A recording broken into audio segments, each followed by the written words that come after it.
After one of the most intense game ones we've had so far this split, it's now time for us to get back into game two. Welcome back, everyone. I'm Dom, and I'm over here now, once again, back with Raz. Is Fish able now? Yes, Fish is able and willing. So too am I. I mean, that game was it was intense. Let's just, it was real intense.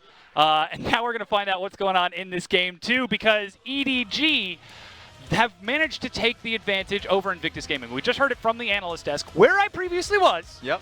That they out-executed with some godlike hero plays out of Scout. You're right.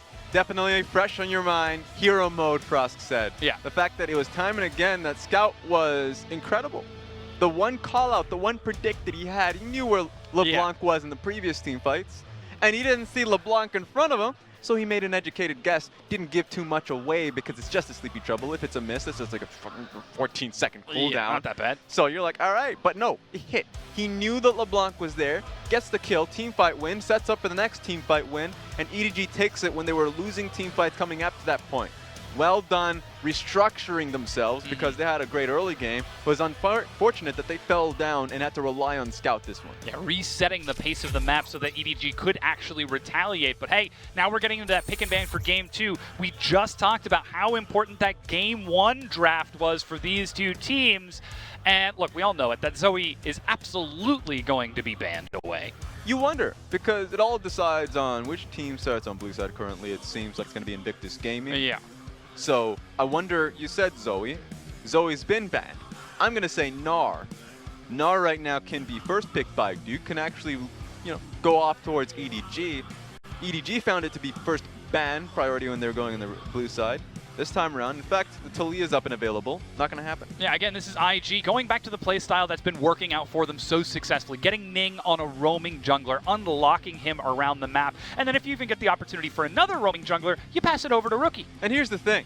If you're red side right now, the three bans you have to go through is Aatrox, Talia, and Nocturne. Nocturne's up and available, and we've been seeing less and less Nocturne play.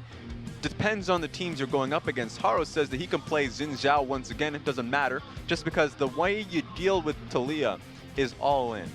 Very fragile as the game goes on. So Nocturne can do it every few minutes because of his ultimate. It's much easier for Xin Zhao because you just dash in off of the cooldown, knock everyone else away while you pick up a quote-unquote solo kill. Exactly. But I don't feel like we're going to be getting a lot of solo kills because with that Rakan banned away from Mako, he's been heavily prioritizing the Shen. And again, it's not quite the submarine composition, more of the warship because you see this one coming. And EDG, you said you see it coming. Invictus Gaming staff, Mafa, rest of the analysts should have saw this coming. EDG love to support Shen. Depends on the games that they'll even put it in the top side of the map if they get a proper support pick as well. So just means that EDG semi-globals didn't happen last game. This time around, it's going to be easier to finish games when you have the early game lead. Now we do see the Varus alongside that Tahm Kench, so IG perhaps again looking towards that carry bottom lane out of Jackie Love and perhaps throwing down that gauntlet to try trading back against iBoy after that game one performance. Because last time it was mages versus mages, all right? These are two of the best marksmen in the world, and we got to see them on those mages in game one. Game two, now we've got the chance for outplays. Varus for Jackie Love, Kaisa for iBoy. You love to see it happen. It's nice to see the diversity between both of these guys. I know Jackie Love has shown a lot more mage play, Yasuo as well, so he's a little bit more diverse coming into the bottom lane. But put them on proper AD carries, what they're known and loved for.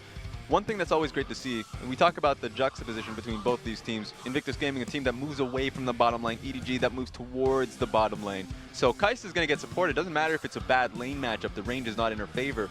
Honestly, the Varus is a safe pick. Yeah. Varus Tahm Kench's, I'm going to get pressured by multiple people, ain't going to matter because I'm going to be in Tahm Kench's stomach, and I have some ways to disengage with my ultimate. Yeah.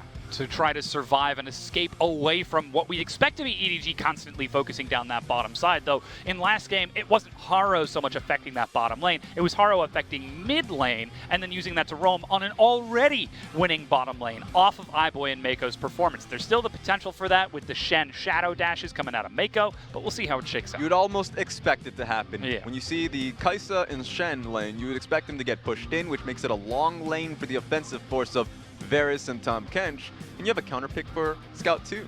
He can play LeBlanc fairly well. I mean, he's going to be waiting. He's not going to be settling on a champion just yet until he sees what Rookie picks up. So then, a point you made. Haro supports Scout. Scout supports bottom lane. That is the playbook from EDG.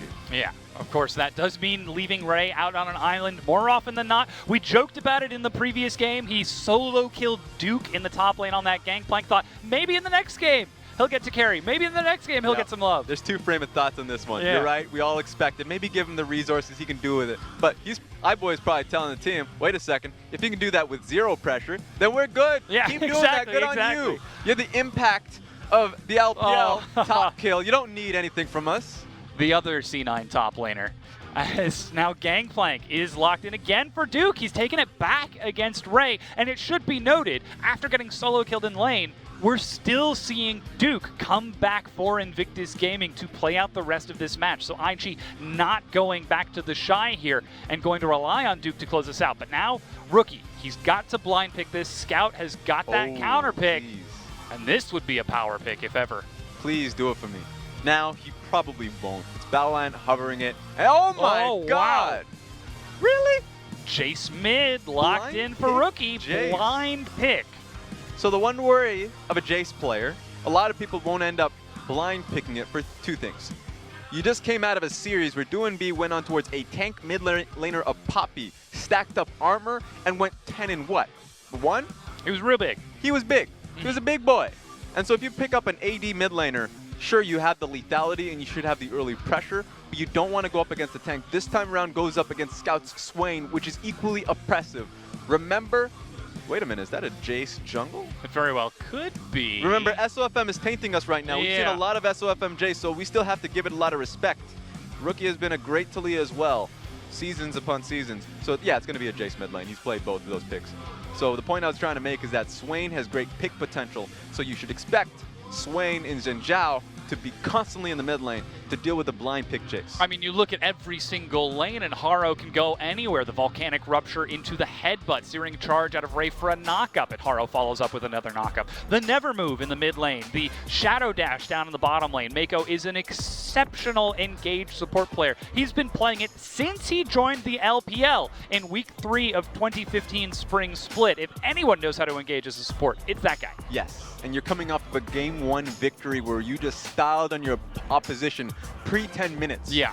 So, honestly, Mako and iBoy must be feeling super comfortable going into this game, knowing that they completely manhandled Jackie Love and Baolan last game in the laning phase. It's the reason why iBoy is saying, give me the Kaisa. Yeah.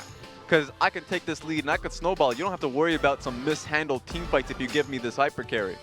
So EDG, right now, with all of these lanes, you can say a few of them are losing lanes on the side of EDG, which is why you should expect a lot of action early on in this game, a lot of kill potential. It's on Haro to start those fights. And we'll absolutely keep an eye on how Haro decides to start, because again, we're going to see Ning on this roaming Talia. He has got some really interesting jungle paths on that jungle champion. Again, one of his priorities with the Kindred is to go buff straight into Scuttle, but even on the Talia, he likes going buff Raptor Scuttle. And honestly, this is Ning in his natural habitat. Yeah. When he has pushing lanes constantly, 2 splits in a row where he's topped the charts in junglers for jungle percentage, where he's, this time around, 41% in jungle percentage, which means that 41% of the time, he's in your jungle, and you have to push him out. He has a proper matchup here, and it's going to be on towards the Xin Zhao calling on his lanes to help him and get the man out of his jungle.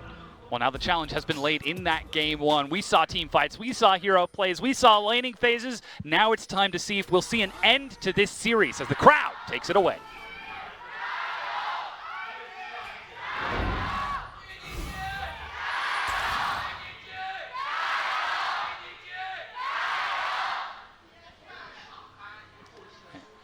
Much lower in the corrupting potions route this time around. Not corrupting potions across the board, just 2 lanes. So I'm happy about that immediately. That's just my corrupting potion update. Thank you for that weather update. Now back to the game. Catch me with more on IG versus EDG. But I like how we're seeing iBoy throw down the gauntlet with this Kaisa as well, with the current reigning king of the LPL, Uzi, stepping out for a few weeks after Rift Rivals. No one really has stepped up to claim or challenge that Kaisa throne, because right now that is Uzi's champion. He's got Vayne to his name. He's got Kaisa to his name. He's got so many, and iBoy seems to be trying to carve out his own territory, whereas JackeyLove, he seems content on the likes of Varus and sometimes the Dravens. Look, the throne is empty. He's looking to make it, keep it warm. Yeah, the Jaime Lannister, I believe it's called. Exactly. No spoiler alert. Yeah. That being said, I'm going to criticize JackeyLove immediately.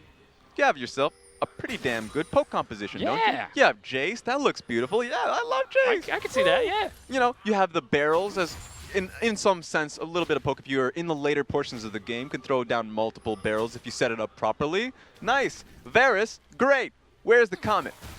No comment. He's got lethal tempo, so it looks like, if you're assuming it to be the case, he's going to be going for the usual either AP route or the crit route, depending on what his first item's going to be. I would have loved to have seen the Comet pick as he goes through lethality, because that would make the early game so much more empowering, especially in the range advantage he has in the bottom lane. And perhaps it's JackeyLove saying he's scared of the bottom lane of iBoy and Mako, because not only is it the Comet, it's also the Doran's shield down here as well. He wants to get as many attacks as he can. As the Shadow Dash lands, and iBoy's going to step forward. JackeyLove has to path around the minions and flash as his own pushing wave bites him back. Okay, I don't know what JackeyLove was doing there. That's just the basics of support leaves the lane. Maybe you leave the turret alone. There's a Shen there who he didn't even have to... With the first minion wave. Yes, and he didn't have to burn his own flash. The Shen just found an easy taunt. So, once again, JackeyLove, at this point in the game, loses flash 3 minutes in. You can tell the last game's been impacting him for him to make such a easy mistake, honestly. Positioning error. That always has been JackeyLove's faults. As Haro with a very unique gank path. They just rung up their boys. They said, Haro, real easy gank in the bottom lane. JackeyLove's taunted. Let's get him. That's the slow. Shadow Dash going to land. The target's Balan. He flashes away. Is slowed. The flash follow-up. Ignite. Haro takes one more hit. And iBoy gets first blood, dropping the surrender flag. Here's Ning, a flash sidestep as Haro tries to get in. iBoy's going in for the kill, though. He's chasing it down the auto. A double kill to iBoy. Shadow Dash and another. It's a triple kill to iBoy in the bottom lane.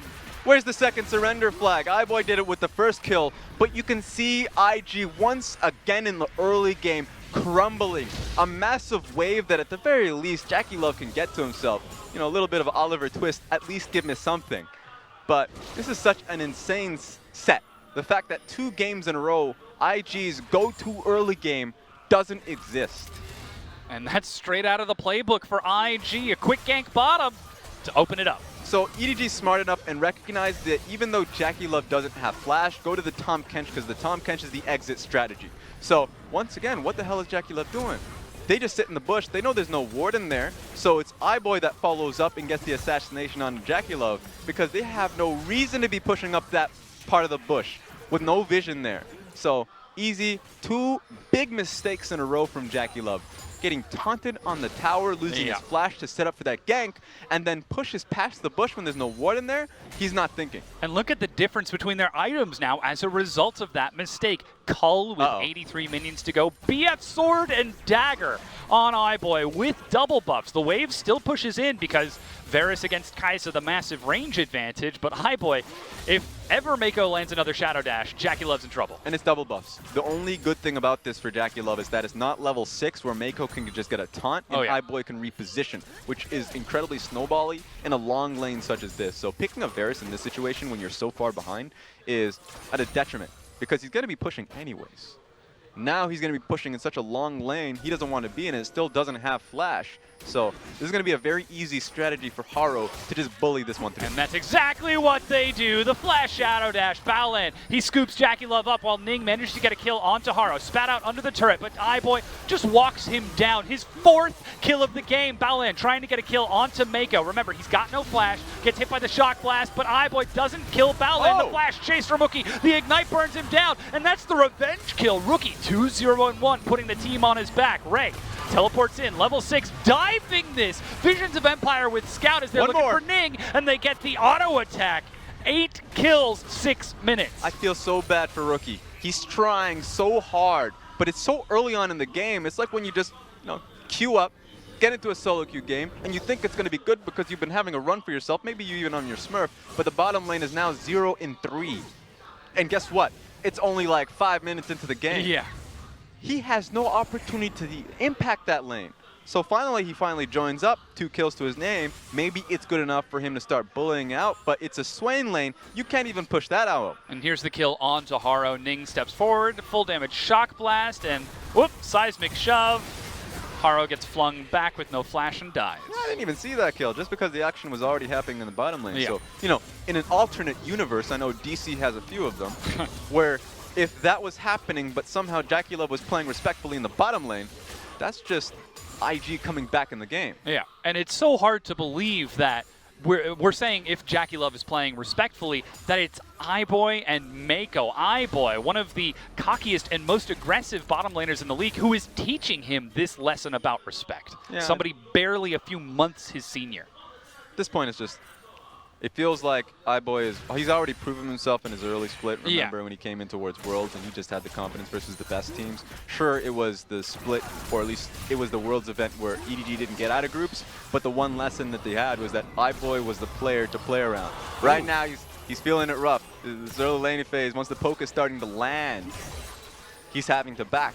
But the early game so far has just been off of waiting it out and waiting for the mistakes from JackieLove and Bell Lane. Yeah, still can't question the lane mechanics, though we can question the positioning and some of the decision-making. In the mid lane, we can see Ning trying to affect that as the wave is pushed in. They're actually stepping into the jungle for a blue invade to try and deny Haro here. Yeah, and I like this from IG. I think right now they're doing a good enough job at slowing the pace of the game now. Rookie has found control in the mid lane, while Ning, you can already see, is counteracting the pressure that Haro has here. So at this point in time, we should expect maybe 12 minutes, 13 minutes where IG is able to get farm underneath them, unless if, let's say, Ray has anything to say about it. But Ray has Ignite, so he's thinking that he's going to be on the top side of the map for some time to come. So as it stands, I think that IG, that is, has done a great job at slowing down the game. Despite the kills all going over to iBoy, it's actually a 500 gold advantage for IG. You can see the CS advantage for Rookie, slight CS advantage for JackieLove, and Ning has been effectively tracking Haro around the map to shut down that roaming jungler for EDG. So like you said, it's a good stall. Question is, what's next? It's the CS, ultimately. IG, if you look at the CS statistics that they've had, CS difference at 10 minutes for Rookie has been averaging above 20 CS. That's insane.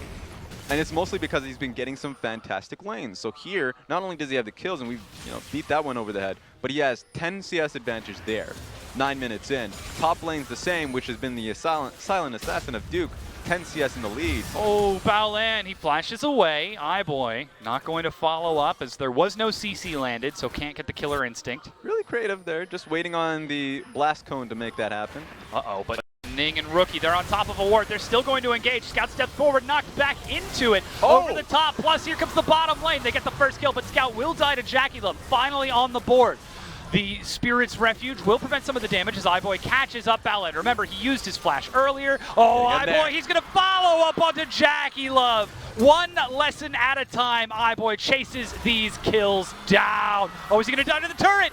Ah, a little bit too much. Well worth it, man. Who cares? 6 kills for him. And it was a well-constructed play. I was talking about level 6 for iBoy a little bit, but that was a level 6 coming out of Shen, so he can empower Haro. It looked like Scout lost his mind a little bit, setting up for a play, losing a lot of HP. He still had the stopwatch available. Remember, that was in perfect timing.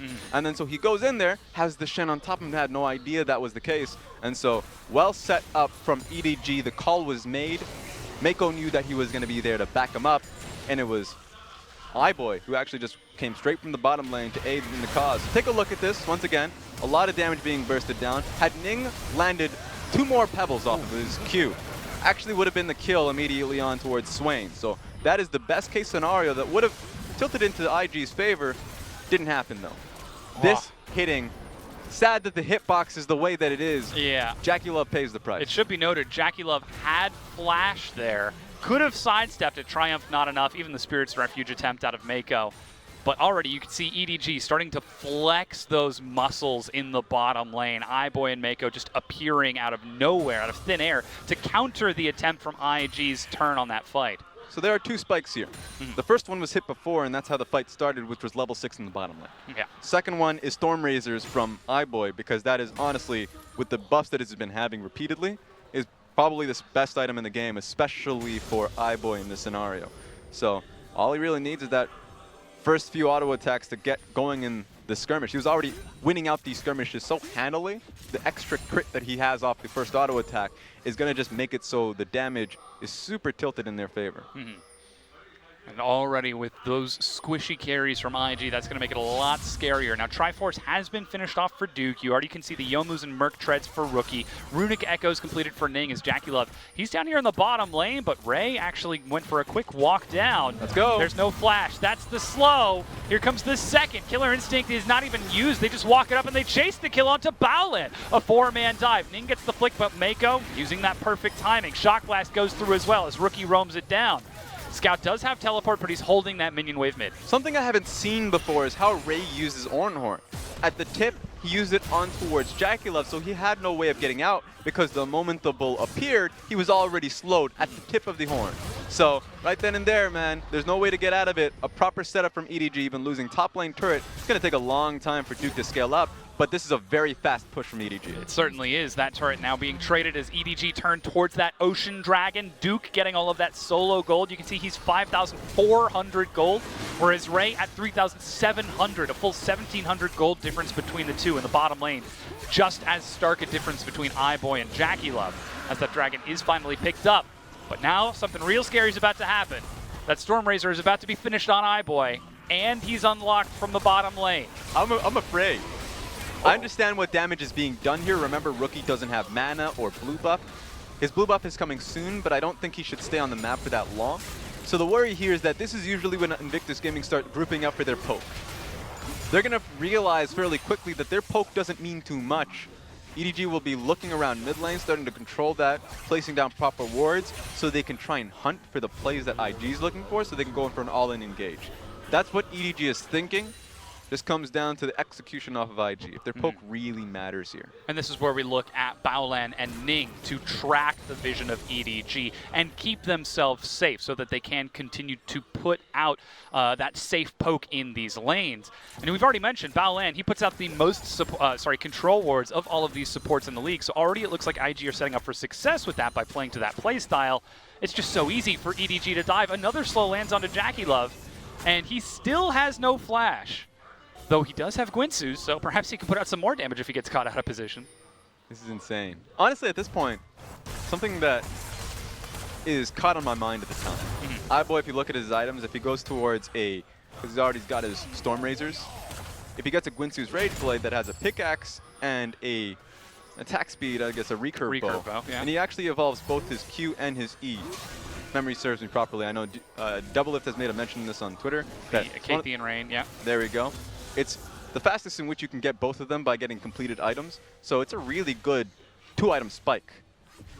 Questioning, you, at some point when you get to 4 or 5 items, you do want to replace one of those. Either Storm Razors, I think Storm Razors is the best one you can replace to get better items. But in terms of 2 items and you're this far ahead of the pace in the game, just for your AD carry that is, then I really like it. Yeah, just playing that snowball even harder against Invictus Gaming. I mean, it's iBoy. It's the style that we've come to love and expect from this player, though now we can see he's defending the mid lane against Jackie Love and Baolan. Haro and Scout are down here, and there is a ward just over the wall as Rookie. He still wants to try and flex on Scout. Didn't get the opportunity to in that game 1 as Scout was on that phenomenal Zoe, but this time he's on a much less mobile Swain into this Jace matchup, and you can start to see some of the punishment that's happening as a result of that. And the underlying stories here is the fact that, yeah, it's unlucky. It's unlucky. He doesn't get to see it. Oh, here comes a fight going on in the mid lane. Ray actually joins in as they're looking to chase down Baolan. Mako starts the engage and sets it up. iBoy, like you said, that's the killer instinct. Jackie Love flashes back. Threaded volley forces iBoy away as Scout will force another flash, but Duke is chasing it down. He's going to be knocked up, but is separated from his team. Mako with the Stand United keeps iBoy shielded up as the fights are being traded across. The arrow goes down. Scout in the choke. Shock Blast goes in. EDG, they're trying to run for their lives, but they're doing some damage. It's another 1-for-1 trade. Mako chasing, the Void Assault missing, and Rookie forced to flash away as the piercing arrow does not find any more kills onto EDG. Whoa! Oh. And you can see how close these fights are. That point I was about to make is that the underlying story here, even though we've been talking so much about how fed iBoy is that Rookie has a great matchup, and he's doing phenomenally here. 3 kills after that fight. Duke been farming it up. God, iBoy has to leave. He can't take another one from either Jackie Love or Rookie. That's the Abyssal Voyage. Mako Shadow Dash away. This slow. They dive onto him. iBoy. He doesn't have Killer Instinct. And Baolan's actually taking the turret here. And it's actually finished off as IG get the push in mid lane. If Jackie Love can play it as safely as he can in the team fights that he's been doing so, and if Rookie can style him, which he has as well, the range disadvantage that iBoy has is starting to show. That the poke coming down makes it so hard for him to continuously land the damage that he's been wanting to. So has to disengage because the Varus ultimate comes through, but once they come back into it, it's like, wait a minute, he's all in already, doesn't have the help of Scout, Ray, and Haru because he's behind a wall itself. So I think that's a mistake from iBoy. I think he went for it way too quickly. Should have dealt with Duke and Rookie first and foremost, so you have the team in front of you. The moment they broke the first rule of team fighting, front to back, is when you saw that Rookie and Ning were starting to make the damage worthwhile. And that will help keep IG into the game as Rookie 3-1-3, finishing off his Duskblade, also as a result of that Duke finishing off his Youmu's coming out of this. As IG, again, just finding these super chaotic fights against EDG to keep themselves into the game. But now EDG, they've grouped up 4 in the mid lane. Ray has got teleport. He's level 11 with that Call of the Forge God. And the elaborate dance of whether or not IG can keep EDG at bay or if EDG can all in and force the fight is back and forth. And this should look like any other 100 Thieves versus Team Liquid game where both teams are A-ramming it. Because if you're EDG, iBoy shouldn't be on a side lane because he is so damn fed he should be with the team. Oh, yeah. If you're IG, the coach has been telling you we have a great poker composition, stay mid and try and get towers. So both of them are going to be clashing. It's just going to be about if Jackie Love and Rookie can land the necessary poke, if a flick can come through from Ning. Here we go. That's the one. Haro using an early Crescent Slash. Never Move goes in between them and the Cannon Barrage. Haro gets away as Ray tries to look for the knockup. No way, EDG try to turn this around. As Rookie gets spat out, Ray in the front line dies to Jackie Love's piercing arrow. As IG find a pick and Raz. I've got to follow up on what you said. Are you telling me that it's coming down to execution once again? Yep, 100%. All right. What's really funny here is that they're so smart. Ray found a great angle once again with his ultimate, but because of that, because he's been looking for it so often, Jackie Love caught him on the bot side. So he was just like, wait a second, you're alone because you've been trying to be creative in a lot of these fights. So just off that, great pick on towards Ray results in a Rift Herald. That's going to help IG take even more pressure onto these turrets. The bottom tier 1 already been chunked out. Looking at the gold, despite the 9-2-1 Kai'Sa, it's only 700 gold separating those two AD carries. In the mid lane, it's 1,400 gold in favor of Rookie. In the top lane, it's another, what is that, 3,200 gold for Duke? IG are the ones who are starting to run away with this game despite the snowballed AD carry. I like the fact that Duke recognized the type of game he's in. Has a lot of gold, by the way. And he went to the Youmu's Ghostblade. Yeah. He needed the early game damage. He couldn't afford waiting for two of these items, the Stormrazors and Sterix Gauge, because they take a while. They have good recipes, but getting the Youmu's Ghostblade so he can help out the team earlier in the skirmishes, he's been putting in work. Doesn't need to fight the Kai'Sa in 20 minutes. Well, he'll need to. He needs to fight the Kai'Sa now as Baolan. He's going to appear bottom with Jackie Love. Chains of Corruption misses as Ray with the fancy footwork dodges everything. And the Stand United gets the knockup onto Jackie Love. But Baolan saves his AD carry and Ray walks away alive. Let me tell you this. If the whole League of Legends thing falls through for Ray, he can be a Matador. Oh, yeah. He's doing a great job. Keep doing what you're doing. Running with the Bulls and not taking any hits. As Ocean Dragon will be picked up by IG off the back of it. Duke is going to use that push pressure to finish off the bottom tier 1, making it 3 turrets to 1. But EDG trading on the other side as iBoy pushing with that Gwinsu's onto this other tier 1. And funny enough, I think this is favoring EDG.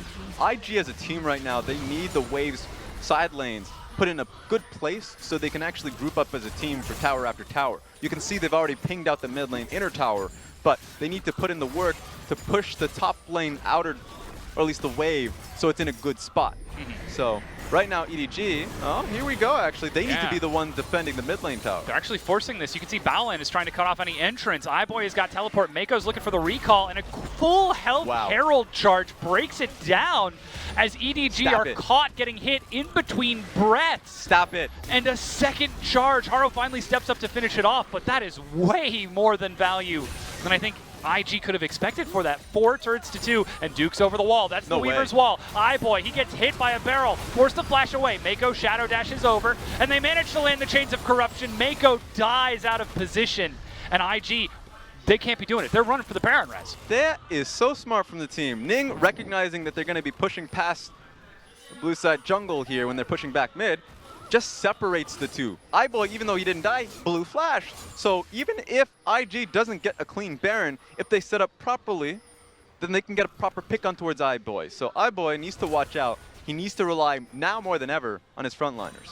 All rookies in the front. Ray is the target. That's a to the skies. He steps back. iBoy's trying to kite it around without his flash, but the front line is dead. Ray is gone. Scout running for the hills. The piercing arrow damage from AP Varus locks him down.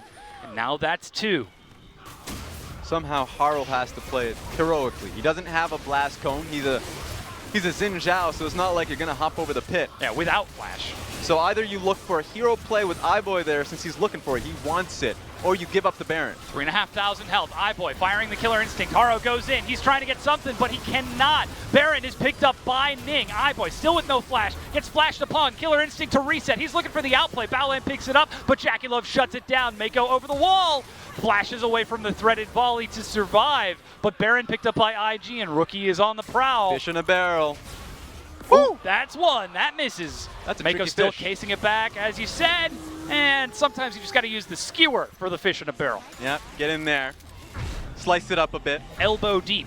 Ain't gonna be a pretty look, but you get the job done. And IG, 15 kills to 13 in this bloody game, are 9,000 gold ahead of EDG. They've got the Baron buff after one of the most atrocious starts to a game of their entire split. And somehow they're pulling EDG apart the same way RNG did. It's a good lesson for teams knowing that Jackie Love and Battleline can crumble early, but saying that you still have to focus on Rookie and Duke. Hell, when we have the Shy, doubly so because he was a fantastic solo laner. So their solo lanes thrived regardless of what happened bottom lane. So EDG really tunneled on the lead that iBoy had. Couldn't get the stuns necessary in a lot of these skirmishes and team fights. So iBoy had it tricky.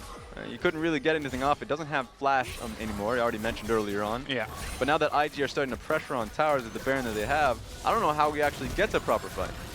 Like we said, EDG, they've got a strong all-in composition if they're ever getting the chance to group up, but they're not getting that right now with the Baron Siege from IG. Varus, Jace, and Talia are going to break down these turrets so quickly. You can see Ray sitting topside looking for a flank mid, but IG have already picked up and ran bottom. Yeah, we're at a stage of the game right now that even if this doesn't work, but they're trying real hard, Jackie Love's alone. Oh, he certainly is. He's got flash, caught by the never move, pulled back in. And there's a knock-up as they've actually managed to find the fight. iBoy, he's going to try to get the killer instinct, but cannot. As they will trade 80 carries in this. Scout even using Demonic Ascension, chasing down Rookie. Rookie is proving himself to be quite a tactician, somehow finding a kill after all of that. Ooh, and the big barrel landing onto Haro. And they're still walking this up as the minion wave crashes in. Rookie firing another shot to zone them away. And despite the trade, it's the inhibitor take by IG. I wonder how much they value their back timings, because they can back now or look towards the mid lane wave, which is really close towards that inhibitor tower. They can continue to push, but it just comes down to how confident they are going back to execution. Battleland doesn't he has about 70% HP. Looks like they choose this way. Yeah, Jackie Love has teleport. He's getting back in. Look at the barrel damage under Scout and Mako. Seismic Shove barely missing as Jackie Love steps up to the turret and starts chunking it down. iBoy's back up in addition, but he cannot defend it in time. IG taking 2 inhibitors off that early Baron. You can see how hard it is for EDG to start a fight. Haro ain't going to be going in. It would have to be a flash. They're trying to end it. Yeah, Ning with the Weaver's wall sets it up. Ray, you can break through that. He opens up a walkway, but Scout goes golden, and Ray dies as he's trying to walk through. Scout gets flung in and dies, so too does Ray. A double kill to Duke. Knock up onto the turret does nothing as iBoy from the fountain is firing across. And IG, they're turning onto the Nexus to bring us to game 3. They don't have the minions just yet, though, so they need to be careful here. 30 seconds is a lot of time. They have to try and get a kill on towards Jackie Love here. And that's Haro stepping up, looking for the fight. iBoy tries to get in. He's got killer instinct, dashes to the back. He's found Jackie Love. He goes down as Duke swipes the sword and brings him low. Ning with the penguin dab drops the Nexus and brings us to game 3 between Invictus Gaming and EDG. My God, Duke is on some kind of drugs on that Storm Razors. The moment he picks up the item, he's like, I can do whatever I want. That was a lot of damage on towards the AD carry there. Honestly, iBoy must feel upset. You can see it in his eyes. So fed early on this game, losing that kind of game, no matter the cost, if it's just a random solo queue game, to a game on a stage like this, it hurts you, it cuts deep down. And it's not EDG going backstage as a collective group, but walking back in separate packs as Scout and Haro make their way back, iBoy and Mako again. And you've got to wonder if EDG are thinking back to their set against Royal Never Give Up, where they smashed game 1, barely lost game 2, and then got smashed in game 3. And just take a look at the graph here. The fact that it was even when iBoy had 4 kills to his name just showcases how strong the lanes were for Rookie and Duke. That even though Ray sacrificed so much to go for a bottom lane kill on towards Jackie Love, they all in on the bottom lane. But that was a free tower for top lane. Duke getting the gold for himself. Rookie was able to help out in the bottom lane as well, so felt like both of them had to be on their A game when it came to team fights because they had to carry, and they did. Yeah, and a very strong play out of EDG. Again, iBoy doing his absolute hardest along with Mako. Perhaps a little bit of the weakness of the focus bottom strategy. And again, we have to talk about the fact that this is Mako's EDG. He's the veteran. He's the captain now of this team. Perhaps that could be some holes in the strategy starting to appear. Yes, and remember one of the greatest lessons we learned in the LPL is you can't do it all on your own. Yeah. That was a lesson that RNG learned when it was Uzi trying to get all the kills, all the carrying potential, and it was all on Uzi. But they had to share the wealth. It was Xiaohu that had to go into the mid lane and showcase strength there with his Swain picks and all that, and the Zoe. Yeah. In this game, EDG, they tried so much towards the bottom lane, they forgot about the rest of the map. Yeah, and again, this is why we say that RNG has transcended to become one of the top teams of the league, whereas EDG, for the first time in a very long time, they're the ones chasing down first place, trying to reclaim sole possession of best in the league, and perhaps that desperation to chase it down could be something that ends up bringing them down. Look, both of these teams definitely have a lot on their shoulders. Yeah. EDG historically and IG remembering Spring Split. Oh, yeah. So coming into this one, definitely be a lot on your shoulders. I don't think the 5-minute, 7-minute break that you have in the back going into game 3 is going to be enough to cool it down. So you're going to be seeing a lot of team fights this game. Yeah. A lot of people are going to be heated. That's the big hope for EDG. Again, we're looking to see if they can recover, if they can take these team fights. Again, these are some of the most mechanically talented players in the league that we're getting to see in this head-to-head for the rivalry of this matchup, but it's just not quite paying off in the way that EDG want it to, outside of the heroic outplays that we're seeing out of Scout in that game 1, and iBoy snowballing here in the laning phase of game 2. 100%. And honestly, if I'm EDG going into this next game, Yeah. I want to empower Scout a little bit more. Remember what happened in game 1? It was all on Scout. Scout with his Zoe pick, especially in the team fights. But early on in the laning phase, there's a lot of attention to get him going up against Rookie. I think in this game, while you can say they lost track of that a little bit, I'm not going to criticize the fact that they did go in towards the bottom lane and give it as much love as they did. It did come down to a game of execution because the only way that they were going to get back into these fights was one of the fights where Jackie Love went in iBoy went in immediately with his ultimate. Yeah, the killer instinct. Exactly, and didn't get the support from his team because he just was trigger happy. And then was forced to flash away from Ning, who was able to get the counter engage. So again, 100%. we have to celebrate IG for deflecting that pressure that EDG were so happy to throw at the bottom lane. Yep. So we have to see what happens in that end of the game. I think execution is a big name of it, but perhaps EDG is going to empower the other lanes, especially Scout, and we can get the job done. I can't believe it. We've now gone full circle. After Ray was able to get a solo kill in that top lane, maybe empower Ray. In game 2, you get to see the carry from the top lane. Maybe empower Ray. Maybe empower Scout again. I don't know. We're going to find out. But Rookie will take our MVP for that game 2. That Jace putting up some massive numbers, 6, 1, and 10. And look at that damage to gold efficiency, 141% on that Jace. This is a blind pick thing too. Remember what the response was to pick the Swain so you have the answer early on in the game. Sure, Jace is going to run roughshod early on, but there's a lot of gank potential there. The ganks didn't come through.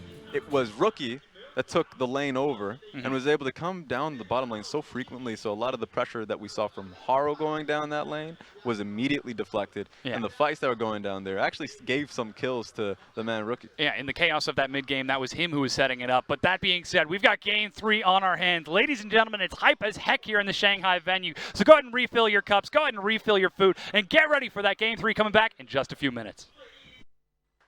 这个夏天 ，IG 有太多东西需要证明，请大家拭目以待。